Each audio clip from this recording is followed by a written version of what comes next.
Well, obviously we have our normal people who were doing top 8 are off doing various other brackets that brackets. exist in the world.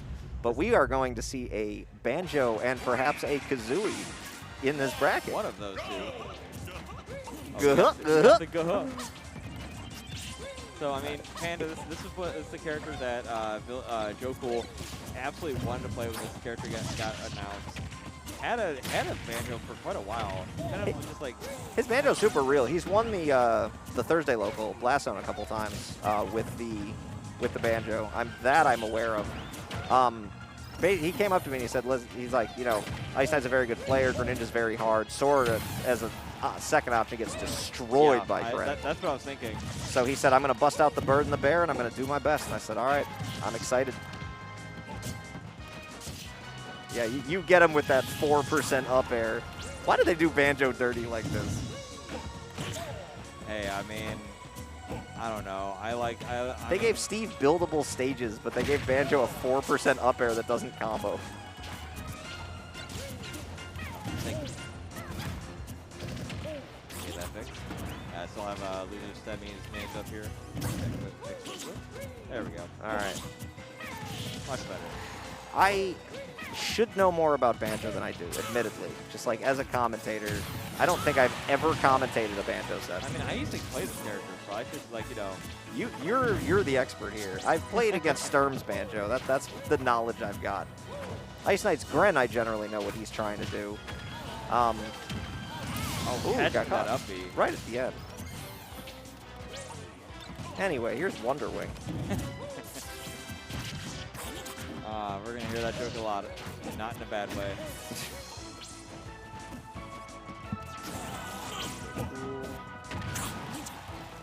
Those are the two things. Okay, every DLC character has an air quotes DLC move, Yeah, right? you got to have the DLC move. Banjo's are his F and D tilt. Yes. Those are the two moves that are free. Especially, that character needs that D tilt. See, I'm of the opinion that the F tilt is the broken one, but the D tilt is also very good. Like, those are the character's two best options. This is really fun. I am watching Banjo and Kazooie. And losers finals even. Only downside is JoeCool definitely needs to, you know, get these damage in. I think it's definitely just like hard to get in on IceKnight. So getting in on IceKnight isn't the tricky part. It's putting yourself in a position where you aren't going to get dash attacked. Like, that's most of playing against Gren. Like, if you live and die by the fact that he's going to get grabs off you, and you just have to hope he doesn't get crazy conversions with them. Because, like, if he dash attacks you, it's over. You're going for a ride and a half. Gotta be careful. He's got a dash attack. He's got a side B here. Yep. He's completely out of options at that point. Ooh, I wanted the side B. That's gonna say, no good DI. Look at him kick from the ledge. A little Banjo feet kicking. He doesn't feel safe. Good down air to get away from that possible stock ender. Game ender here, your last stock. Alright, I mean, Banjo does have setup. Up smash, gonna take the stock. JoeCool getting this down to a one-stock game. Yeah, he got the read on the roll-up, but he's going to get forward aired immediately. So I think what a lot of people do this, I feel like, against Greninja. When Gren's got invulnerability, everybody thinks, like, all right, I can't be on the ground because, like, I don't want him to go for, like, dash attacks for free or, like, grab me or whatever. Yeah. That, like I said, you live and die by the grab against Gren. Like, you don't, you sit there on ground and don't put yourself in a spot grounded where he's going to be able to hit the dash attack. That's what you have to do. Because if you jump, Gren can get up there so fast. He has incredibly quick lift, I guess, or whatever this airspeed. I guess airspeed, jump acceleration. Yeah, jump acceleration. There you go. That incredible jump acceleration. All right. JoeCool's going to his happy place. That's what this is. Yep. Picking Hollow Bastion for the Kingdom Hearts flavor, playing Banjo in this video game. He's having the time of his life right now. Like, win or lose, I think he's just having a great time playing Banjo, looking at Hollow Bastion in the background. I mean, Banjo's has doing pretty solid work. Yeah, it's working out. It looks like honestly, JoeCool is at a point right now where it looks like he was feeling out his own character. Like, oh, I haven't busted this out all day. I need to remember what it feels like. That's how game 1 felt to me. Also, I mean, IceKnight did catch multiple up Bs, like, way up there and got a really early stock for it. Get stock 1, stock 3. Yeah. It honestly feels like this was a good counter pick. Like, genuinely. Yeah. Because in most circumstances here, I feel like Joe's winning neutral a lot of the time. And he's getting some good call-outs. He had a good F smash last game. He had the good up smash on the roll read. We haven't even seen, like, a crazy Wonder Wing conversion. I'd like to see him mess with the up B stuff a little less, because I don't think it's useful as much against Gren, because Gren can just punish it. You have so long to react to, like, using Banjo's up B stuff. Yeah, because he's going for that. The spring has a hitbox, right? Yeah, but I don't even think that's the point. Like, he's trying to get away from, like, obviously good options that Gren has. Yeah. And I think that you got to stay as grounded as possible against Gren. You don't want to, but, like, you're a bigger hitbox. You kind of float in the air a little bit. Like, Banjo's got shortcomings. There's a reason you don't see Banjo all the time. Like Tear Bear. There are rare times he actually enters things. Oh, saved by the grenade. Probably was going to live anyway with that DI. Saved by the... Oh. Nope, saved nothing. All right, he's snipe. Now I understand why, like, this character actually kind of suits JoeCool. Like, it's a lot of, like, the Breagle Blaster is kind of like Snipes with the it's like slingshot. Yeah. This character feels pretty similar. And you've got, like, the little bit of the item play that you might need with the grenade, and yeah, this is a character he should be playing anyway. It's a really cool secondary. It is. Like, if you play that, people are gonna have to respect you a little bit at least.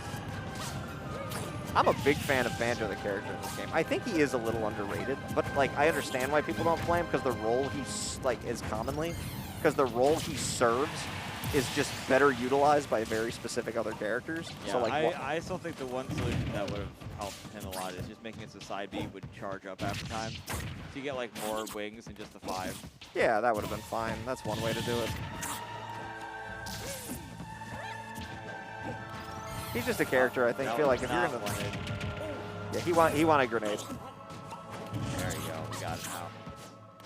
I can kind of see Joe off to the side. He was making a face when he did that last. Yeah, he wing popped off up a little bit. Yeah, he obviously didn't want it. That's the dare spike. Isn't gonna get it, but he's gonna get caught with the up smash. He's just gonna run it back. He's good with this. I think regardless, like, he even came up to me right before this. He's like, you know, top 8 was my goal. Like, this is a strong run, and this is a very, very stacked Ignition. Like, this is absurd. Like, very top heavy. How is Toad a 12 seed, right? Like, I seeded this bracket. Don't get me wrong. Like, I know what I did, but it was... There were going to be people who were incredibly highly talented players who are going to have way lower seeds than they should ever have. Guys who, in like, September would be like a 4th seed. We're going to get seeded, like, outside of top 12. Which is insane. Like, there's just so much talent here today. So getting a run where you're top 3. Like, what was Joe's run today? Beat Noodle. Good win. Got a Noodle win, a Toad win, a Burst win. Two burst wins. He double limb burst? Yeah. Yeah, like, that's a very good tournament. Oh, here's the Sora. Okay, so the Banjo went away. That kind of makes me sad. Because I like Banjo. I like Sora a lot too, but this is... I would just go Villager. This matchup sucks. I'm just being honest. Like, it's your air drift is really far, but it's really slow with Sora. So when you're stuck in the air against Gren, who can just jump up, land, jump up, land, jump up, land, in the time it takes you to land, like, you're in a really bad spot when you're in disadvantage. Like, the neutrals, it's doable, right? Like, Sora's actually got a very solid neutral. I do think that JoeCool's probably his second most practiced character. He did say he wanted to go all Sora today if he could. So I don't think this is a bad option to go for. There was a solution I had for him, but I was commentating, so I didn't have time to tell him. What was your solution? Bowser. Gren beats Bowser pretty right. bad, but I don't think IceKnight's track record against heavies is super good. He's got multiple random DK losses. Don't forget the time where I coached Panda into using Bowser against Earl. Yeah. And he actually did a good job. first time Bowser? Yeah, first time Bowser ever, and he almost 50-year-old last life hit, I think. He was just super sick of Lucina at that point. Can you blame him? No. Villagers always suck against swords. This is actually looking pretty, not as bad as I thought it would. He gets the falling bear. This is definitely like a throw him through a loop type of thing, though. Like, all right, you were ready for the villager. Here's some other stuff. Yeah, and like here's all my like secondaries that are like actually trained. So here's the tricky part too for IceKnight. Like, you have to imagine he's like looking ahead to Meister, right? Like he already got the Panda win earlier. Sorry, the JoeCool win. You know, he fought Meister. That's got to be like it was in the back of his mind. Like, you got to get through this set first. Like, don't get matchup checked out of the bracket. Obviously, he's up 2-0. Like, it didn't happen yet. It's a little premature to even bring that up, but the Sora's doing way better than I would have expected Sora to do against Gren. I think it's just because Sora's neutral is so strong in comparison to what Greninja can deal with. I mean, I always forget that JoeCool does actually have a very strong Sora. It's incredible. Now, I'm the best Sora in Chicago. I won the bracket, but JoeCool is actually the best Sora in Chicago. Great, I guess, chase? I don't really know what to call that. Yeah, it was a call-out. Yeah, that's definitely it. Like, the down smash with Sora is literally, do you know what's about to happen? And if the opponent knows, then they're fine. Oh, yeah. IceKnight catching that double jump again. Yeah, this puts JoeCool's bracket life is not looking great here with that dash attack now, all the way off stage. Just trying to get this over with, I think. JoeCool is not going down without a fight. Yeah, but IceKnight's content here to take the little like cheap shot back airs and like, you know, kind of jump check back airs for like, you know, this will do 10 here, this will do 10 there. You're constantly off stage. So like, even if he did like, let's say JoeCool gets back on stage or something like this. Yeah, he takes the stock. It's very, very smart. But like, now you're still at 78. Like, you're dead to a dash attack or that. You're dead to a hard read F smash 2. Yeah, what was it? Up smash into hard read forward smash 2? Up smash 1? Yes. All right, we will be getting into grand finals momentarily, but with that, I will be right back.